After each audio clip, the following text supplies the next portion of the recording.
여러분, 우리가 계속해서 살펴보는 이 빌립보서의 말씀은 이 특별히 빌립보 교회에 보낸 편인데, 이 사도행전 16장에 보면은 사도 바울이 아시아의 이 드로아에서 어떤 마게도냐 사람 하나가 건너와서 우리를 도우라 하는 그런 환상을 보게 됩니다. 그러자 이것이 바울은 하나님께서 자신을 마게도냐 사람들에게 복음을 전하라고 부르신 줄을 인정하였다고 했습니다. 그래서 바로 이 드로아, 여러분 잘 아는 이 트로이를 떠나서 배를 타고 그 마게도냐 지방의 첫 성인 이 빌립보에 이르렀는데, 이때 안식일이 되어서 어디 기도할 곳이 있을까 하여서 문 밖에 강가를 찾아 나갔다고 했습니다. 근데 거기에 이 모여 앉아 있었던 어떤 여자들을 만나게 되는데, 그 여자들 중에 당시 이 자주색 옷감을 판매하였던 이 루디아가 그 바울의 말을 듣고 자신의 집으로 데려가서 그와 그의 온 집이 세례를 먹게 됩니다. 그리고 이 루디아는 그 바울에게, 일행에게 만일 나를 주 믿는 자로 알거든 내 집에 들어와 유하라 강권하였다는 것이죠. 그리하여서 이제 이 바울 일행이 이 빌립보에서 이 루디아의 집에 머물게 되는데, 놀랍게도요, 이곳이 시작이 되어서 바로 빌립보 교회가 되는 것을 볼 수가 있습니다. 여러분, 그러기에 사실 우리가 이 빌립보 교회 하면은 가장 먼저 떠오르는 한 사람이 있는데 바로 이 루디아입니다. 근데 이 루디아가 왜냐하면 그 지방에서 어찌 보면 가장 먼저 예수님을 영접하고 또 세례도 받고 또 자신의 집을 내주어서 빌립보 교회가 되게 하였기 때문입니다. 하지만요, 이 루디아는 이 자주색 옷감 장사로서 이 자주 물감 사업이 번창했던 이 두아디라를 비롯해서 여러 도시에서 다니면서 이 옷감 장사를 했던 그런 분이기 때문에 사실 이 빌립보 교회를 자주 비웠던 것도 사실입니다. 따라서 오늘 빌립보에서 보면 전체적으로 보면은 이 루디아라는 이름이 나오지 않습니다. 하지만 대신에 오늘 본문 2절에 보면 우리에게 다소 생소할 수 있는 이름인 이 유오디아와 순두계라고 하는 이 특별한 여성들의 이름이 기록이 되어져 있습니다. 그래서 3절에 보면은요, 나와 함께 복음에 힘쓰던 저 여인들이라 이렇게 했는데, 그러니까 이 유오디아와 순두계는 사실 뭔가 이 복음을 함께 전했던 그런 사람이라 하는 것도 분명히 기록하고 있어요. 특별히 여기서 나와 함께 힘썼다 하는 것은요, 여러분 운동 경기에서 서로 돕고 협력해서 하나의 원팀이 되어서 힘쓰는 것을 뜻하는데요. 그만큼 이 유오디아와 순두계는 사도 바울 일행과 원팀, 하나의 팀이 되어서 주의 복음을 전하는데 힘썼던 그런 핵심 여집사님들인 것을 우리가 볼 수가 있습니다.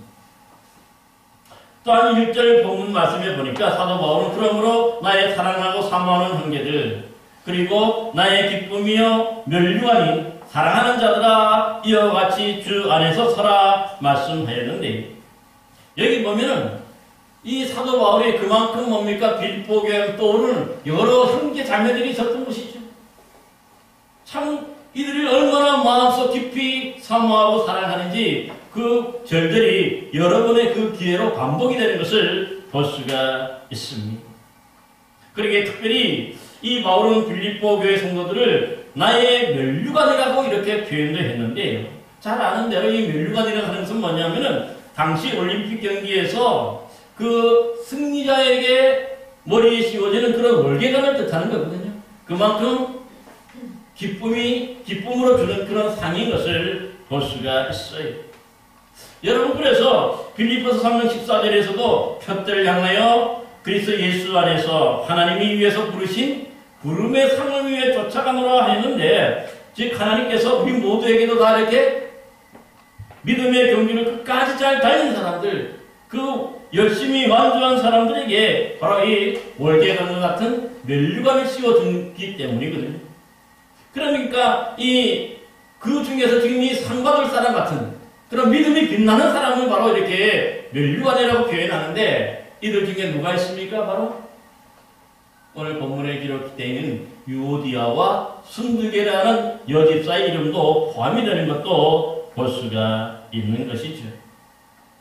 하여간 이렇게 해서 이 유오디아와 순두계는 사실 이 빌립보 교회에서 루디아도 있지만 그 다음에 또 뭡니까? 이 순두계와 유오디아 두 사람이 그만큼 교회를 위해서 열심히 했고 또 복음을 전하기 위해서 열심을 했던 그러한 여집산에 있는 것이 확실한 것을 볼 수가 있습니다.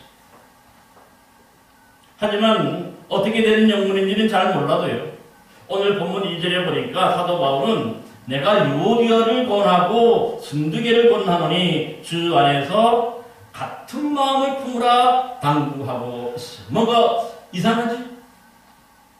뭔가 열심히 있고 참 주를 위해서 충성했던 그런 여집사들인데, 오늘 지금 본문 2절에 보면은 이 두 사람에게 같은 마음을 품으라고 당부하고 있습니다. 그러니 여기서 주 안에서 당부하라, 같은 마음을 품으라는 얘기는 다른 말로 한다면 이 두 여집사님이 마음이 서로 달라지고 뭔가 깨지서 서로 인간관계가 틀어져서 다투고 싸우고 있다고 하는 그런 증거인 것을 볼 수가 있는 것이죠. 그렇게 이 두 사람은 각각 한 사람 한 사람에게 바로 뭐라 합니까? 주 안에서 같은 마음을 품으라고 당부하는 것은 그만큼 뭡니까? 이 두 사람, 이 두 여집사님이 매우 깊고 그 심각할 정도로 뭔가 서로가 안 맞고 서로가 다투고 싸우고 있다 하는 그러한 모습인 것을 말씀하고 있습니다. 여러분, 그런데 이 두 여집사가 왜 서로 갈등하고 다투었는지는요, 두 마음을 품었는지에 대해서는 기록하고 있지 않기 때문에 우리가 정확하게 알 수는 없습니다. 하지만 사도 바울은 그 초창기부터 시작해서 자신과 함께 이 복음을 위해서 힘쓰던 이 유오디아와 순두계, 이 두 사람이 서로 갈등하며 다투는 이유를 나름대로 잘 알고 있었을 것이 분명합니다. 그러기에 아마 이 두 사람의 갈등과 다툼이 어떤 뭔가 이 성경적인 잘못이나 아마 이 죄악 때문이었다면요, 사실 사도 바울은 이 성경을 들어서 분명하게 그들의 잘못을 지적하고 또 지적할 것을 권고했을 것이 분명합니다. 그렇지만 이 빌립보서에 그들이 어떤 잘못을 저질렀는지, 왜 이렇게 서로 다투고 또 갈등하는지에 대해서 기록하고 있지 않기 때문에 아마 지금 추측하기에 많은 사람들이 볼 때 같이 일을 하다가 이 두 여인 집사님들께서 어떤 감정적인 상황과 또 이 서로의 맞부딪힘 때문에 이 바울은 그들 각자에게 권면하는 것을 볼 수가 있어요. 여러분들에게 빌립보서 2장 2절 이하에 보면은 그러므로 그리스도 안에서 무슨 권면이나 무슨 사랑의 위로나 성령의 구교대나 또 궁일이나 자비가 있다면 마음을 같이해서 같은 사랑을 가지고 뜻을 합하며 한 마음을 품으라 당부하였는데, 주로 누구에게 대한 말씀입니까? 유오디아와 바로 이 순두계에 대한 그런 권면인 것을 볼 수가 있습니다. 또한 빌립보서 2장에 보면은 아무 일이든지 다툼이나 허용으로 하지 말고 오직 겸손한 마음으로 각각 자기보다 남을 낮게 여기고 각각 자기 일을 돌볼 뿐더러 또한 각각 다른 사람의 일을 돌보아 나의 기쁨을 충만하게 하라 그러는데, 누구에게 주시는 주로 말씀일까요? 바로 이 유오디아와 순두계에 주시는 그런 권면의 말씀인 것을 볼 수가 있습니다. 뿐만 아니라 또 빌립보서 2장 14절에서 보면은 모든 일을 원망과 시비가 없게 하라 그렇게 당부하였는데, 이 말씀도 주로 보면은 이 두 사람의 다툼을 해서 또 이 편이 나누어졌던 그런 빌립보 교회를 향해서 주셨던 그런 말씀인 것도 볼 수가 있습니다. 그렇습니다. 사실 교회 안에서 함께 신앙생활을 하다 보면은요, 주방에서도 함께 봉사하고 때로는 찬양대회로 함께 찬양하고 때는 열심히 함께 주의 복음을 전하기도 하게 되는 것이죠. 그러나 때로는요, 어떤 계기가 되어서 서로의 감정이 잘 조절되지 않으면은 다른 사람의 마음에 상하게 하거나 또 다른 성도들의 자존감에 상처를 입히게 되는 것도 종종 있는 것을 볼 수가 있어요. 여러분들에게 모두가 함께 사실 주의 일, 교회 일을 열심히 내다가 이 벌어진 일인데요. 대부분을 보면은 사실 누가 옳고 그름의 문제가 아니. 교회 안에서도 보면은 때로는 보면은 성도방의 마음을 헤아리지 않고 너무 직설적이고 너무 일방적인 어떤 감정만을 내세우기 때문에 그것 때문에 사람들이 마음이 상하게 되고 또한 상처를 입게 되는 것도 볼 수가 있는 것이죠. 더 큰 문제는 뭘까요? 두 사람이 어떻게 보면 이렇게 마음이 상하고 감정이 상하는 것은 끝나지 않죠. 대개 보면 또 그 사람이 뭡니까? 한 사람 한 사람 또 자기가 지지를 받기 위해서 끌어들여요. 그래가지고 보면 교회가 보면 어느 순간에 보니까 이 두 패로 나눠지고 그래서 교회를 등지게 되는 것도 볼 수가 있고 또 교회 화평과 질서가 깨지는 것이 순식간이 되는 것을 볼 수가 있는 것이죠. 여러분들에게 아무리 은혜가 충만한 교회를 할지라도요, 뭔가 이런 갈등과 다툼이 일어나기까지는요, 24시간이면 충분하다 하는 그런 말이 있을 정도로 사실 이 교회 안에서도 보면은요, 이런저런 일들이 다툼과 갈등이 순식간에 일어나요. 조금 직전까지는 참 좋은 관계, 서로 정말 챙겨주고 그런 관계였는데 갑자기 보면은요, 그 마음의 얼굴이 변해 있어요. 왜냐하면 뭔가 서로의 마음이 닫혀 있고 또 뭔가 상처를 입었기 때문인 것을 볼 수가 있어요. 왜 그럴까요? 사실 교회 안에는 보면은 서로 한 마음이 아니죠. 다양한 생각을 가지고 있고 다양한 가치관을 가지고 있고 다양한 출신지를 배경으로 갖고 있고 다양한 가정들을 배경으로 갖고 있기 때문에 언제든지 자신 중심으로 이렇게 내주다 보면은요, 부딪힐 수밖에 없고 또 싸울 수밖에 없는 것이죠. 그래서 상당 보면 교회는요, 뭐 이런저런 일들이 바람잡이를 없을 날 정도로 참 뭡니까? 많은 일들이 벌어지는 것이 바로 이 교회이기도 한 것을 볼 수가 있습니다. 왜냐하면 우리 아직까지 죄인들이 모인 곳이기 때문에. 그래서 이제 이것 때문에 교회가 시험이 들고 이것 때문에 교회가 무너지는 것도 사실인 것을 보게 되는 것이죠. 여러분 그러면은요, 이렇게 교회 안에서 일어나는 크고 작은 일들로 인해서 서로 갈등하고 다툴 때에 이게 어떻게 이런 문제를 해결해야 하겠습니까? 오늘 본문에서 사도 바울은요, 두 가지로 그 해결책을 우리에게 알려주고 있습니다. 먼저 보면 어느 한 사람에게가 아닌 당사자 두 사람 모두에게 각각 권함으로 주 안에서 같은 마음을 품으라고 당부하고 있습니다. 이 말은 다른 말로 하면 두 사람이 화해해야 한다. 같은 마음을 품는다는 것은 뭡니까? 서로의 생각이 다른 생각이 아니라 이제는 하나가 되어진다는 그런 뜻이잖아요. 그래서 특별히 여기서 보니까 중요한 말이 뭐냐면 주 안에서 하는 그런 말을 하고 있는데, 주 안에서라는 말이 우리 그 유오디아나 순두계 두 사람 모두도 사실 예수 그리스도를 믿고 함께 신앙생활을 하는 자들이기 때문에 우리가 늘 같은 마음, 같은 생각을 품어야 되는 건 뭡니까? 우리 주님 예수 그리스도잖아요. 이게 신앙이잖아요. 우리가 어떤 일을 하든 간에 예수님의 마음, 예수님을 생각하고 예수님을 기억하는 것이 신앙이잖아요.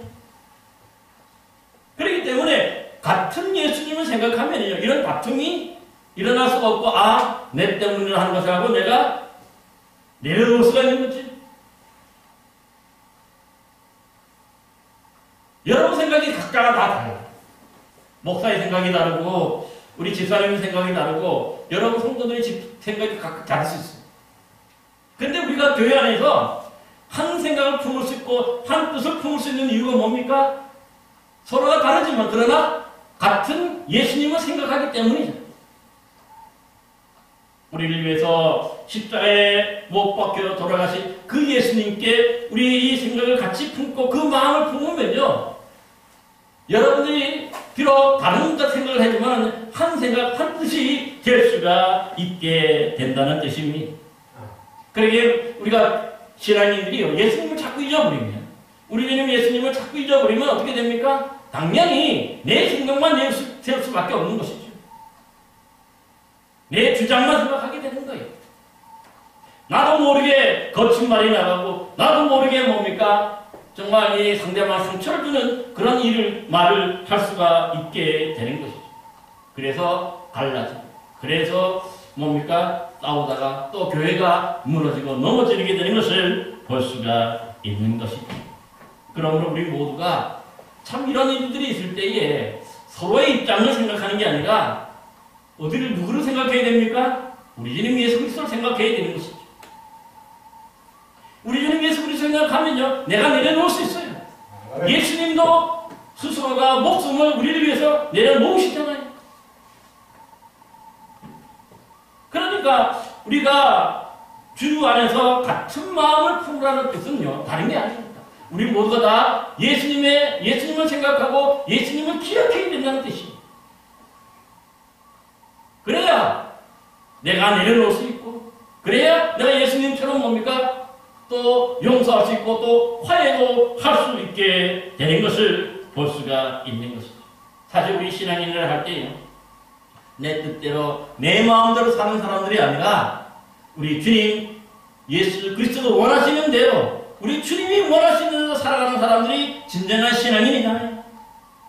그러기에 내 뜻대로가 아닌 주님이 원하시는 뜻대로 내 주장과 내 생각이나 이런 것들은 모든 것을 내려놓을 때에 거기에 바로 우리가 겸손할 수 있고, 거기에 보니까 같은 마음을 품게 되어서 서로 화해할 수가 있게 되는 것입니다. 그래서 이렇게 서로 화해하고 서로 같은 마음을, 주 안에서 같은 마음을 품어야 우리 교회가 화평해지고, 또 그 두 사람을 통해서 교회에 유익이 되고 교회에 덕이 되는 것도 볼 수가 있게 되는 것이죠. 저와 여러분도 우리 예수님을 우리 주님으로 모시고 살아가는 같은 신앙인들이므로 이제 자신의 고집과 자신의 생각을 내려놓고 주 안에서 예수님처럼 겸손한 마음으로 같은 마음을 품어서 화평을 도모하고 또한 하나님께 영광이 되는 복된 성도들 되시기를 간절히 기원합니다. 또 오늘 본문에 보면 이 같은 교회 안에서 교인들 간에 이런 갈등과 다툼이 있을 때 또 다른 교인들이 해야 할 일들이 있어요. 여러분 본문 3절을 보시기 바랍니다. 또 참으로 나와 멍게를 같이 한 자에게 구하노니 복음에 나와 함께 힘쓰던 저 여인들을 돕고 또한 클레멘드와 그 외에 나의 동역자를 도우라. 그 이름이 생명책에 있느니라 하였습니다. 여기 보면은 뭔가 이 두 사람을 도우라고 얘기하는 사람 있죠. 부탁하는 사람이 있어요. 근데 그 사람이 누굽니까? 바로 나와 멍게를 같이 앉아라. 그렇게 얘기하고 있어요. 이게 무슨 뜻입니까? 사실 그 이름이 누구인지 분명히 밝히지는 않았지만은요, 이 사람은 바울과 매우 특별한 관계에 있는 사람들이라는 것은 분명해 보입니다. 왜냐하면 사도 바울이 나와 멍게를 같이 앉아라 한 것은요, 이 빌립보 교회에서 목회할 때 마치 소 두 마리가 하나의 멍게를 메고 함께 열심히 일하듯이 이 빌립보 교회에서 사도 바울과 더불어서 쌍두마차처럼 함께 이끌었던 상당히 지도자급에 있는 사람, 그런 사람이라는 것을 우리가 알 수가 있는 것이죠. 아무나에게 자신과 같이 함께 멍게를 맸다고 하지는 않기 때문에 그런 거죠. 여러분, 그러기에 바울이 빌립보서를 써서 보냈을 때에 그 편지를 직접 받아서 읽을 수 있는 자로서 이 교회의 장로님이나 아니면 바울의 동역자나 아니면 핵심 지도자가 분명한 것을 볼 수가 있는 것이죠. 그래서 특별히 3절에 보니까 마지막에 그 이름들이 생명책에 있느니라 하였는데 그만큼 그들의 믿음도 확실하다는 뜻이죠. 구원받은 사람이 확실하다는 뜻이에요. 그러기에 지금 바울은 이 로마에 갇혀 있어서 직접 그들 대면하고 보시지는 못하지만 자신과 함께 멍에를 메고 이 빌립보 교회를 이끌었던 그 신뢰받을 수 있는 사람, 뭔가 이런 신앙적인 고리가 있고 영적인 고리가 있는 그 사람들에게 지금 뭡니까? 도우라고 얘기하는 것을 볼 수가 있어요. 왜냐하면 사실 뭔가 갈등이 있고 다툼이 있을 때 누군가가 나서서 피스메이커로 중재를 하고 또 화해를 시켜줄 수 있는 그런 사람이 있어야 하기 때문에 사실 당사자들끼리는요 이게 쉽지 않죠. 왜냐면 이미 또 감정이 상해져 있고 또 상처를 받았기 때문에 그 만나는 것 자체가 어렵고 힘들어요. 하지만은 뭔가 누군가가 이런 신앙적인 권위를 가진 사람, 영적인 이런 고리가 있는 사람이 서로의 사람을, 두 사람을 만날 수 있는 자리를 마련해주고 서로 뭡니까? 그래서 대화도 나눌 수 있도록 해주고 그러면서 서로에게 뭡니까? 이 피스메이커로서의 역할을 감당할 때에 그 두 사람도 오해가 풀리고 또 앙금도 풀려서 이 일이 해결될 수가 있기 때문에 그러는 것이죠. 그러니까 사실 우리 성도들이 니들끼리 벌어진 일이니까 두 사람이 알아서 해결해라 그러면요 평생 그 일이 해결되지 않잖아요. 그러기에 뭔가 이런 일이 일어났을 때 두 사람이 먼저 주 안에 같은 마음도 품어야 되지만 또 하나는 뭡니까? 두 사람을 서로 화해시키고 중재시킬 수 있는 그런 피스메이커가 있어야 된다는 것을 분명하게 말씀하는 것입니다. 여러분 그래서 만약에 이런 일들이 벌어지고 있음에도 불구하고 그 누군가가 이 두 사람에게 사이에 개입해서 서로 이렇게 중재하지 않으면 이것 때문에 오히려 교회가 두 편으로 나눠진다. 이 두 사람이 같은 편, 자기 편을 끌어들여서 서로 나눠져서 서로 크게 싸우다가 보면 교회 자체가 넘어지고 교회 자체가 문도 닫게 되는 것도 볼 수가 있는 것이죠. 여러분 그러기에 요즘에 이 교회를 보면요 주님을 위해서 함께 이렇게 멍에를 메고 이런 믿음이 있고 신뢰받으며 뭔가 설득력 있는 그러한 지도자들이 그리운 것이 사실입니다. 사실 대부분이 보면요 뭔가 이런 다른 일에 이렇게 끼어든다고 하는 것 자체가 사람들이 꺼려요. 왜 그렇습니까? 괜히 나섰다가 두 사람 사이에 끼어서 내가 뺨을 맞을 수 있고 내가 손해를 볼 수 있기 때문에 그러한 것이죠. 두 사람의 이 분쟁에 내가 휘말리게 되는 것도 볼 수가 있습니다. 그러니까 이런 일에 잘 나서지 않으려고 하는 거죠. 하지만요 중요한 것은 이렇게 뭔가 이런 갈등이 있고 어려울 때 피스메이커로 나서는 그 누군가가 필요한 거죠. 여러분 그래서 예수님도 팔복을 통해서 뭐라고 말씀하셨습니까? 화평케 하는 자는 복이 있나니 저희가 하나님의 아들이라 일컬음을 받으리라고 말씀합니다. 여기 화평케 하는 자라는 말이 다른 말로 하면 뭡니까? 이 바로 피스메이커, 중재자를 말합니다. 예수님도 이 말씀하신 거죠. 그러니까 뭔가 두 사람 다 잘 아는 사람이 있거나 하면은요, 그 사람이 나서서 이 중재가 필요한 거죠. 그래야 만남의 자리를 가질 수 있고, 같이 만나야 서로 앙금도 풀고 오해를 풀어서 서로와 화평을 할 수가 있게 되기 때문에 그러는 것이죠. 사랑하는 성도 여러분, 그러므로 저와 여러분도요, 우리 가운데서나 또 우리가 사회에서도 보면요, 이런 갈등과 이런 다툼이 있을 때 여러분들이 믿음으로 기도하면서 두 사람을 화해시키고 또 조정할 수 있는 그런 피스메이커로 나설 수 있는 여러분 되시기를 바랍니다. 그래서 여러분을 통해서 그런 선한 행위가 바로 교회를 세우고 교회의 질서를 유지하고 교회 화평을 유지하는 그러한 뭡니까? 교회의 덕이 되는 것이죠. 사랑하는 성도 여러분, 그러므로 이런 분들이 많이 생겨났습니다. 우리 교회도 늘 화평하고 늘 은혜가 충만하며 또 든든히 서가는 그런 영광스러운 주님의 몸된 교회 되기를 간절히 축원합니다. 기도하겠습니다.